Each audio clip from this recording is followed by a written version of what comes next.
दादागिरी है अमेरिका की। भाई हमारे पास पैसा है, हमारे पास शक्ति है, हमारे पास ताकत है, हम तो दादागिरी करेंगे भाई। लेकिन ईरान ने फंसा दिया है।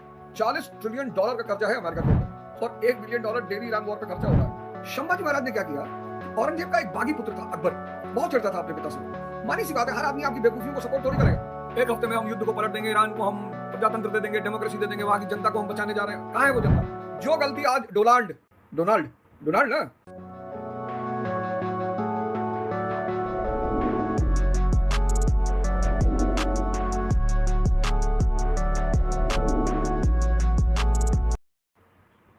देख रहे हैं, अमेरिका इजराइल और ईरान का युद्ध चल रहा है। अब दादागिरी है अमेरिका की। अब अमेरिका की दादागिरी की, भाई हम जिसको बोलेंगे वही न्यूक्लियर बॉम्ब बनाएगा, वरना दूसरे नहीं बनाएंगे। क्यों भाई? दूसरों को अपनी सोवरेनिटी नहीं बचानी है, दूसरों को अपनी संपत्ति नहीं बचानी है। वो तो हमारा ही पीछे पड़ा हुआ था। एनपीटी साइन करो, न्यूक्लियर प्रोलिफरेशन ट्रीटी साइन करो। तुमने कैसे न्यूक्लियर बॉम्ब बना लिया? और भारत ने जब पहला टेस्ट किया इंदिरा गांधी के टाइम पे और हमने नारा दिया बुद्ध मुस्कुराए, तो बुद्ध मुस्कुराए का मतलब ये था कि भैया ये हमारा न्यूक्लियर बॉम्ब किसी को मारने के लिए नहीं, हमारी अपनी सुरक्षा के लिए। भाई ईरान के पास रिसोर्स है, ऑयल है, संसाधन है। जब डीएम किसी आदमी को असलहे का लाइसेंस देता है तो किस बेसिस पे देता है? कि भाई आप अच्छे पूंजीपति, अपने शहर के पैसे वाले आदमी हैं, आपका व्यापार अच्छा है, आपको असलहे की जरूरत है, आप ले लीजिए। अब भीख मांगने वाला पहुंच जाए कि साहब हमको भी एक राइफल चाहिए 415 की, 410 की, तो डीएम मारेगा उसको। पहले आप तुम असला खरीदने का पैसा कहां से लाओगे? और लाओगे तो बचाना क्या है तुम्हें? है क्या तुम्हारे पास? दुनिया में हर व्यक्ति को अपनी संपत्ति, अपनी सुरक्षा का अधिकार है। और दादागिरी है अमेरिका की। भाई हमारे पास पैसा है, हमारे पास शक्ति है, हमारे पास ताकत है, हम तो दादागिरी करेंगे भाई। लेकिन ईरान ने फंसा दिया है। $40 ट्रिलियन का कर्जा है अमेरिका के ऊपर और $1 बिलियन डेली ईरान वॉर पे खर्चा हो रहा है। $40 ट्रिलियन। और युद्ध खत्म करने की जो शर्त है ईरान की वो ये है कि मिडिल ईस्ट में अमेरिका के जितने भी बेस हैं सब हटाओ, भागे अमेरिका यहां से। और जैसे ही अमेरिका मिडिल ईस्ट से भागेगा, अव्वल भागेगा नहीं, कतर को तो उसने तबाही कर दिया। ईरान ने कतर को तबाह कर दिया। $200 बिलियन का एक शहर बसाया था कतर में, खत्म। अगर ये युद्ध इस महीने चल गया पूरा, बहुत सारे देश 100 साल पीछे चले जाएंगे, बहुत सारे देश 100 साल पीछे चले जाएंगे। अब ईरान कह रहा है अमेरिका से कि मिडिल ईस्ट में जहां जहां अमेरिका का बेस है सब भागो यहां से, तुम लोग हटो। अब अगर ऐसा होता है कि अमेरिका मिडिल ईस्ट के अपने सारे ठिकानों को छोड़ दे, तो तेल पे जो उसका दबदबा है वो खत्म हो जाएगा। अमेरिकन डॉलर की जो ताकत है कि भाई दुनिया में कोई भी तेल खरीदेगा वो अमेरिका के डॉलर में खरीदेगा। ये सारे मुल्क किसी भी करेंसी को चुन सकते हैं तेल बेचने के लिए, या सोना चुन सकते हैं कि भाई हम तो सोने में ऑयल बेचेंगे। डॉलर तुरंत कोलैप्स कर जाएगा। और अगर डॉलर तुरंत कोलैप्स किया, अमेरिकन इकोनॉमी खत्म। उसकी जो पूरी दुनिया में सुप्रीमेसी है वो डॉलर सुप्रीमेसी है, डॉलर इंपीरियलिज्म। युद्ध बहुत खतरनाक मोड़ पर आ गया है। ट्रम्प चाचा ने कहा हम ईरान को स्टोन एज में पहुंचा देंगे। आप सिर्फ ईरान को नहीं स्टोन एज में पहुंचाएंगे, बहुत लोग चैल्कोलिथिक एज में पहुंच जाएंगे। ईरान तो पहुंचेगा ही स्टोन एज में। बहुत सारे लोग चैल्कोलिथिक, ईरान को तो आप पहुंचा दोगे। ये भारत, पाकिस्तान, ये सब चैल्कोलिथिक एज में पहुंच जाएंगे। ताम्रपाषाण युद्ध।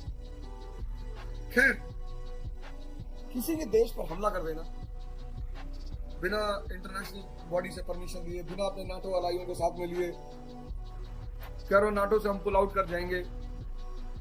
खैर, अमेरिकी जाने और उनका राष्ट्रपति जाने, कहीं ना कहीं तो आपको भी तो फंसना पड़ेगा। ऐसा थोड़ी कि आप ही हर बार सबको फंसाओगे, कहीं ना कहीं तो आप भी फंसोगे ना। तो ये वो दौर है अमेरिका का जब अमेरिका फंस चुका है। अब भगवान जाने, एक से एक रईस उनके यहाँ है, क्या पता आगे आके बचा ले। एक से एक रईस उनके पास, दुनिया के जितने रईस हैं, चाहे वो डेल हो, चाहे इंटेल हो, स्टारबक्स हो, दुनिया के सारे रईस उनके पास। हो सकता है कोई रईस बाहर आके, कोई भामाशाह बाहर आके उनको बचा ले। कुछ दुनिया में परिस्थितियां बदल जाएंगी। जिन्होंने अमेरिकन बॉन्ड्स खरीद रखे हैं उनका भी हाल बहुत बुरा हो जाएगा। तो खतरा तो है, खतरा तो सबके ऊपर मंडरा रहा है। कोई ऐसा है नहीं जिसके ऊपर खतरा मंडरा न रहा हो, सबके ऊपर।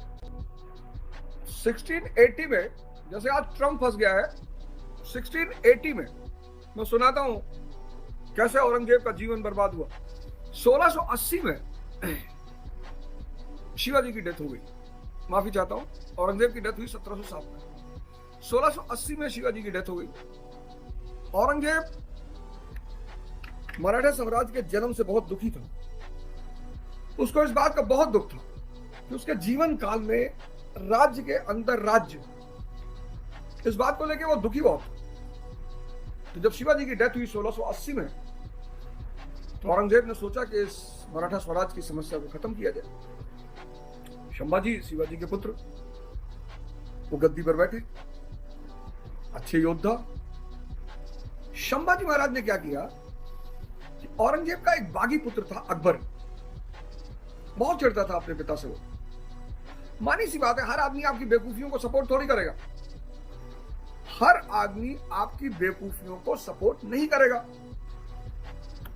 औरंगजेब राजपूतों से लड़ रहा था। तो अकबर ने औरंगजेब से कहा कि अब्बा, ये हमारे बड़े पुराने सहयोगी हैं और इन्होंने ही मुगल साम्राज्य बनने में अहम भूमिका निभाई, हमारे मित्र हैं, ये बहादुर हैं, लड़ना जानते हैं, इनसे काहे लड़ रहे हो यार। औरंगजेब ने कहा बंदी बना लो उसको। वो बेचारा भाग के राजपूतों से मिल गया, राठौरों से। अब अब्बा से दुश्मनी, अब्बा वो भी औरंगजेब भागा दक्षिण की तरफ।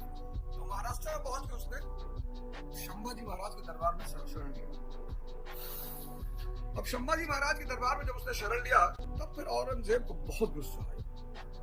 तुम मेरे दुश्मन बेटे को शरण दो। तब करके जो राज्य थे उसमें अहमदनगर खत्म हो चुका था, बचे थे बीजापुर गोलकोंडा। उसने डोरा डंडा उठाया औरंगजेब को, कहा चलो दक्कन, बीजापुर गोलकोंडा को खत्म कर दिया। खत्म किया, अब बचे मराठा। तो जो गलती अमेरिका ने की, बहुत बड़ा ब्लंडर किया अमेरिका ने। जो गलती यूनाइटेड स्टेट्स ऑफ अमेरिका ने की, ईरान पहुंचकर उनके सुप्रीम लीडर को मार दिया, यह बहुत बड़ी गलती की अमेरिका ने। क्योंकि जब मेन लीडरशिप खत्म हो जाती है तो आप बात किससे करोगे। आज की डेट में सारा ईरान अमेरिका के खिलाफ खड़ा है। ये कह रहे थे हम जाएंगे, हमारा स्वागत होगा, वहां की पब्लिक ने विद्रोह किया। कहां गई वो विद्रोही पब्लिक, कहां गई। एक हफ्ते में हम युद्ध को पलट देंगे, ईरान को हम प्रजातंत्र दे देंगे, डेमोक्रेसी दे देंगे, वहां की जनता को हम बचाने जा रहे हैं। कहां है वो जनता, वो जनता कहां है जिसको आप बचाने के लिए गए थे। हाँ, ये बहुत बड़ी गलती अमेरिका ने की, बहुत बड़ी। यही गलती औरंगजेब ने की, बीजापुर गोलकोंडा को खत्म कर दिया। 1689 में उसने संभाजी महाराज को पकड़ लिया। अब संभाजी महाराज ने औरंगजेब से कहा कि देखो भाई, तुम मलेच्छ हो, इम्प्योर, तुम अगर अपनी बेटी की शादी मुझसे कर दो तो तुम प्योर हो जाओगे। अब ये बात औरंगजेब से कहना कितनी बड़ी बात। उसने संभाजी महाराज की हत्या करवा दी, बहुत बड़ी गलती कर। जो गलती आज डोनाल्ड ना, जो गलती आज डोनाल्ड ट्रंप ने की है खामैनी को मारकर, वही गलती 1689 में औरंगजेब ने की संभाजी महाराज को मारकर। नेतृत्व तो बचा ही नहीं, लीडरशिप बचा नहीं, सारे मराठी योद्धा बन गए सारे। औरंगजेब उत्तर आता था, वो दक्षिण से पत्थर मारते थे। वो दक्षिण जाता था, उसको पूरब से पत्थर मारते थे। वो पूरब आता था, उसको पश्चिम से पत्थर। मतलब 22 साल, कितने साल, 22 साल औरंगजेब को नचा नचा के मारा मराठी। जो भ्रम डोनाल्ड ट्रंप को थे कि हम सर्वशक्तिमान हैं, वही भ्रम औरंगजेब को भी था। और भ्रम बड़ी खतरनाक चीज होती है।